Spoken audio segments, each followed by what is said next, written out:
Bonjour à tous. L'année 2019 vient de se terminer et c'est l'occasion pour moi d'en faire un rapide bilan. Cette année 2019 constitue la dernière année pleine du mandat municipal qui va de 2014 à 2020 puisque vous le savez, les prochaines élections municipales sont prévues les 15 et 22 mars 2020. Cette année 2019 aura été très importante pour Cebaza puisqu'elle nous a permis de concrétiser un certain nombre de projets pour lesquels nous nous étions engagés en 2014. Je pense en particulier à la maison des associations et à la salle des fêtes qui ont trouvé leur place au domaine de la Prade. Les travaux se sont terminés en 2020 et la structure est aujourd'hui opérationnelle et disponible pour les Cébazairs et les associations. C'est un projet très important, le plus important d'ailleurs depuis la création et la construction de sémaphores il y a plus de 20 ans. De la même façon, en 2020, nous avons pu terminer les travaux d'extension de l'école Pierre et Marie Curie. Sur le mandat, nous avons construit 8 classes supplémentaires dans cette école pour pouvoir répondre à l'augmentation des effectifs dans nos écoles publiques.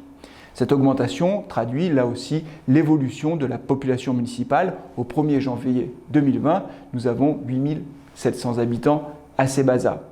En 2019, toujours, nous avons obtenu le titre Ville amie des enfants de l'UNICEF. Aujourd'hui, dans le département, seules 6 villes ont également ce titre. L'obtention de ce titre vient récompenser la politique que nous menons maintenant depuis 2014 en direction de la jeunesse de nos enfants et vient récompenser tout le travail également effectué par les agents municipaux au service de vos enfants. C'est un titre qui nous fait extrêmement plaisir et qui valorise tout le travail que nous avons pu faire et qui vient aussi récompenser la construction de la Maison des Jeunes qui a été déterminante dans l'obtention de ce titre. L'année 2020 qui débute sera une année très importante pour Cebaza, mais aussi pour toutes les villes de France. En effet, vous le savez, les élections municipales qui auront lieu dans un peu plus de 2 mois sont des élections qui traditionnellement mobilisent beaucoup les Français, comme l'élection présidentielle. L'enjeu est important, il s'agit de déterminer quelles seront les équipes municipales qui conduiront les politiques au sein de chacune de nos communes et qui prépareront l'avenir. Vous le savez, j'ai décidé d'être candidat à ces élections municipales. C'est une décision que j'ai mûrement réfléchie avec ma famille, parce qu'être maire, c'est un engagement 7 jours sur 7, 24 heures sur 24, et qui évidemment n'est pas sans conséquence sur la vie de famille. Mais j'ai pris cette décision car je suis déterminé à poursuivre le travail entamé maintenant depuis 6 ans. Au cours des prochaines semaines, j'aurai l'occasion de revenir vers vous pour vous présenter d'une part le bilan de l'action municipale que nous avons pu conduire pendant 6 ans. Les engagements que nous avions pris en 2014 ont été tenus.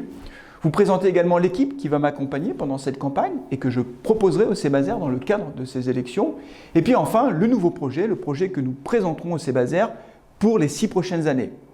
En attendant que la campagne démarre, je souhaite vous présenter à toutes et tous tous mes vœux pour cette nouvelle année 2020 qui débute, mes vœux de bonheur, de santé, pour vous bien sûr, pour tous vos proches et pour votre famille. Je vous dis à très bientôt.